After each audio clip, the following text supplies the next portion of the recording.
अब आतंकियों की बची खुची जमीन को भी मिट्टी में मिलाने का समय आ गया है। नमस्कार दोस्तों, मेरा नाम है तरुण त्रिपाठी और आप देख रहे हैं करंट तक। सबसे पहले तो आप लोगों से मैं पूछना चाहूंगा कि नए भारत ने घर में घुसकर मारा या फिर चुन चुन कर मारा? आप लोग कमेंट करके जरूर बताइएगा। एक चुटकी सिंदूर की कीमत भारतीयों के लिए, भारतीय नारियों के लिए, हमारी माताओं बहनों के लिए कितना मायने रखता है, ये पाकिस्तान और पाकिस्तान का आतंक का आका पाक आर्मी चीफ मुनीर अच्छे से समझ गया होगा। और अभी भी अगर अच्छे से नहीं समझा होगा तो उसे फिर से हमारी सेना समझा देगी, क्योंकि ये नया भारत है, न झुकता है न रुकता है, सीधे घर में घुसकर ठोकता है। भारत की ताकत, भारतीय सेना की ताकत और इस नए भारत की ताकत आज दुनिया देख रही है। ऑपरेशन सिंदूर से जिस तरह से हमारे बहनों के उजड़े हुए सिंदूर का बदला हमारी सेना ने पाकिस्तान में घुसकर लिया है, इससे प्रत्येक देशवासियों का सर गर्व से ऊंचा हो गया है। हमारी सेना को मैं दिल से सलाम करता हूं और मैं चाहता हूं कि आप लोग भी कमेंट में जय हिंद जय भारत जरूर लिखें। आज सोशल मीडिया पर हर कोई यही सवाल पूछ रहा है कि भाई ऑपरेशन सिंदूर यही रुक जाएगा 9 आतंकी कैंपों को ढेर करने के बाद, या फिर ये सिर्फ एक लंका दहन है, समूचे लंका का विनाश अभी बाकी है?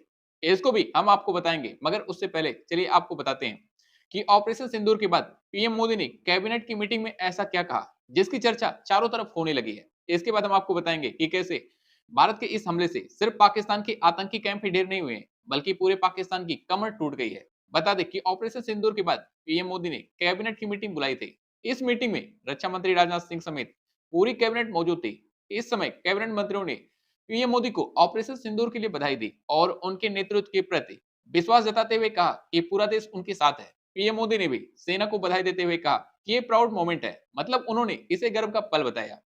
मगर यहाँ जो सबसे ध्यान देने वाली बात है वो ये है कि इस मीटिंग के दौरान पीएम मोदी के चेहरे का हाव भाव साफ साफ बता रहा था कि बॉस ये तो हमें करना ही था और हमने कर दिया। और यहाँ पर जो सबसे दिलचस्प बात है वो ये कि ऑपरेशन सिंदूर पर प्रधानमंत्री मोदी वरिष्ठ अधिकारियों के साथ रात भर मॉनिटरिंग कर रहे थे। राष्ट्रीय सुरक्षा सलाहकार और सैनिक कमांडरों के साथ लगातार संपर्क में थे, ताकि यह सुनिश्चित किया जा सके कि अभियान योजना के अनुसार आगे बढ़े। चलिए अब आपको बताते हैं कि कैसे भारत के इस हमले से न सिर्फ पाकिस्तान के आतंकी कैंप ही ढेर हुए, बल्कि पूरे के पूरे पाकिस्तान की कमर टूट गई। इसके बाद हम आपको पीएम मोदी का वो वीडियो भी दिखाएंगे जिसमें उन्होंने हमले से कुछ घंटे पहले पाकिस्तान पर ऐसी बात कही थी कि पाकिस्तान में हड़कंप मच गया था। बता दें कि भारत ने न सिर्फ पाकिस्तान के आतंकी कैंपों को ढेर किया, बल्कि उनके इकोनॉमी को भी, उनके पास जो 2 कौड़ी बचा था उस पर भी सर्जिकल स्ट्राइक हो गया है। पाकिस्तान का जो शेयर बाजार है 6272 अंक टूट गया है, और वहीं दूसरी तरफ भारतीय बाजार में इसका कोई इंपैक्ट नहीं हुआ है, बल्कि भारतीय बाजार तेजी के साथ बंद हुआ है। यानी पाकिस्तान की लाखों करोड़ रुपए डूब गए। यानी पहले से ही जो पाकिस्तान कटोरा लेकर इधर उधर घूम रहा था कि भैया कुछ दे दो, भैया कुछ दे दो, अब मोदी जी ने उसका कटोरा भी छीन लिया है। मतलब वो कटोरा लेकर भीख मांगने की स्थिति में भी नहीं बचा है। अब मोदी जी ने पाकिस्तान की वो हालत कर दी है कि आज पाकिस्तान के साथ ना तो दुनिया खड़ी है, ना शेयर बाजार खड़ा है, ना निवेशक खड़ा है। और यहाँ पर जो सबसे गौर करने वाली बात है, जो सबसे ध्यान देने वाली बात है वो ये है कि इस कंडीशन में, युद्ध जैसे हालात में भी भारतीय बाजार का तेजी के साथ बंद होना इस बात का सबसे बड़ा प्रमाण है कि भारत आज किस स्थिति में है, किस मुकाम में है, कितनी मजबूत स्थिति में है। आज दुनिया भारत के साथ कितनी मजबूती के साथ खड़ी है, दुनिया का भारत पर कितना भरोसा है। भारतीय बाजार का तेजी में बंद होना इन्हीं बातों को दर्शाता है। यकीन मानिए दोस्तों कि ये नया भारत बुलेट ट्रेन की रफ्तार से भी तेजी से आगे बढ़ रहा है। चलिए अब आपको पीएम मोदी का वो वीडियो दिखाते हैं जिसमें उन्होंने हमले से कुछ घंटे पहले पाकिस्तान पर ऐसी बात कही थी कि पाकिस्तान में हड़कंप मच गया था। उसके बाद पाकिस्तान के एक प्रोपोगंडा का पर्दाफाश करेंगे। पानी को लेकर काफी चर्चा चल रही है। आप बहुत जल्दी समझ जाते। दशकों तक हमारी नदियों के पानी को तनाव का, झगड़े का विषय बनाकर रखा गया, लेकिन हमारी सरकार ने राज्य सरकारों के साथ मिलकर नदियों के जोड़ने का एक महाअभियान शुरू किया। केन बेतवा लिंक परियोजना, पार्वती काली सिंह चंबल लिंक परियोजना, इनसे लाखों किसानों को फायदा होगा। पहले भारत के हक का पानी भी बाहर जा रहा था, अब भारत का पानी भारत के हक में बहेगा, भारत के हक में रुकेगा और भारत के ही काम आएगा। जैसा कि आपने सुना कि पीएम मोदी ने कहा कि पानी को लेकर काफी चर्चा चल रही है, जिस पर उन्होंने मजाकिया अंदाज में कहा कि आप लोग बड़े जल्दी समझ जाते हैं।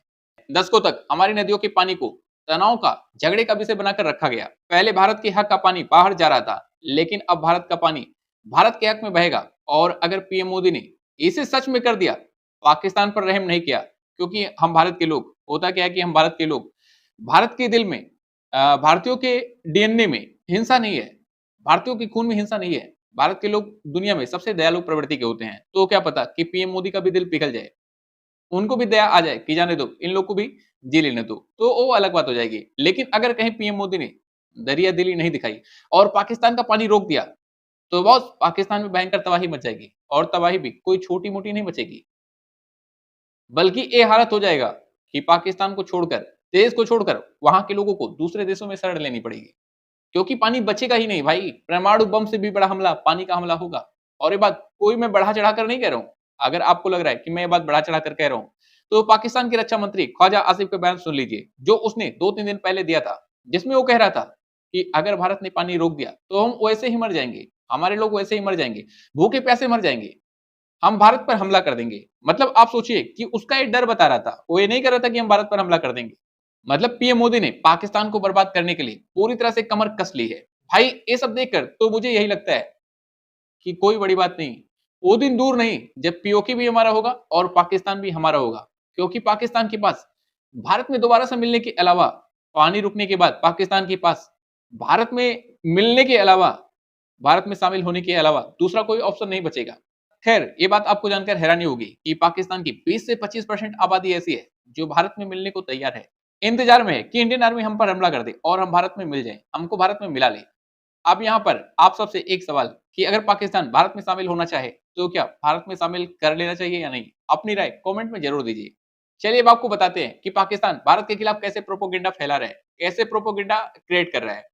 आपने शायद सोशल मीडिया पर कई तस्वीर देखी होगी, कई फोटो देखी होगी, जिसमें भारत के पाकिस्तान ये कह रहा है कि हमने भारत के राफेल को मारकर गिरा दिया। और ऐसा देखते ही आप भी चौंक गए होंगे, आपको भी अजीब सा फील हुआ होगा, जैसा कि मुझे हुआ था। लेकिन असल में इस तस्वीर की सच्चाई जो है, उसे सुनकर आप भी चौंक जाएंगे। बता दें कि स्क्रीन पर दिख रही तस्वीर में भारत का राफेल नहीं है, बल्कि ये सितंबर 2024 की तस्वीर है, जब राजस्थान में मिग 29 भारत का क्रैश हुआ था। मतलब इसका ऑपरेशन सिंदूर से दूर दूर तक कोई लेना देना नहीं है।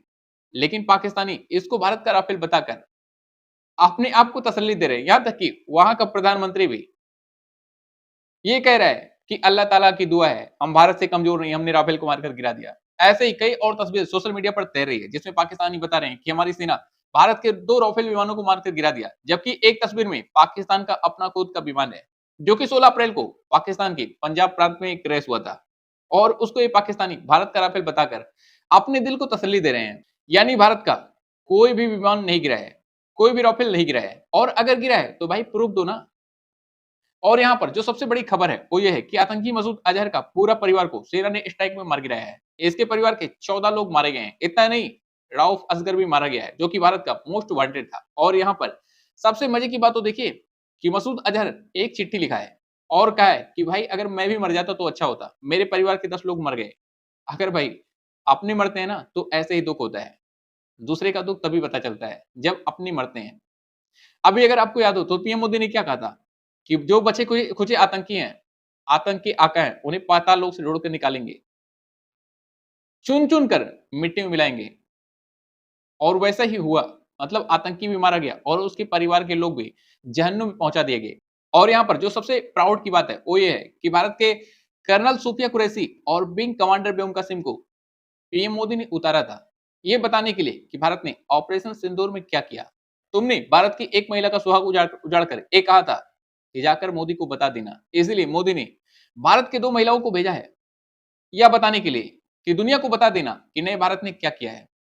तो ये है नए भारत की ताकत, जिसे आज पाकिस्तान ही नहीं बल्कि दुनिया देख रही है। 7 मिनट में 9 टारगेट तबाह किए, उसमें लश्कर तैयबा जैसे मोहम्मद हिजबुल मुजाहिदीन सबके सब ट्रेनिंग कैंप, लॉन्च पैड शामिल थे। इसके अलावा चलिए अब मेन टॉपिक पर बात करते हैं कि क्या ऑपरेशन सिंदूर यहीं पर रुक जाएगा। तो भाई मैं कह सकता हूं, मैं गारंटी देता हूं कि ऑपरेशन सिंदूर मतलब आमने सामने की लड़ाई हो सकती है रुक जाए, लेकिन पीएम मोदी, आसान शब्दों में कहें तो पीएम मोदी ने एक तरीके का कसम खा रखा है कि पाकिस्तान को इस बार छोड़ेंगे नहीं, मिट्टी में मिलाएंगे तो मिलाएंगे। और पाकिस्तान के खिलाफ कार्रवाई जारी रहेगी। ये मेरी गारंटी है। अभी तो ये पीएम मोदी का पहला मिशन था, अभी दूसरा मिशन बाकी है। अभी देखते जाओ भाई क्या क्या होने वाला है, क्योंकि ये नया भारत है।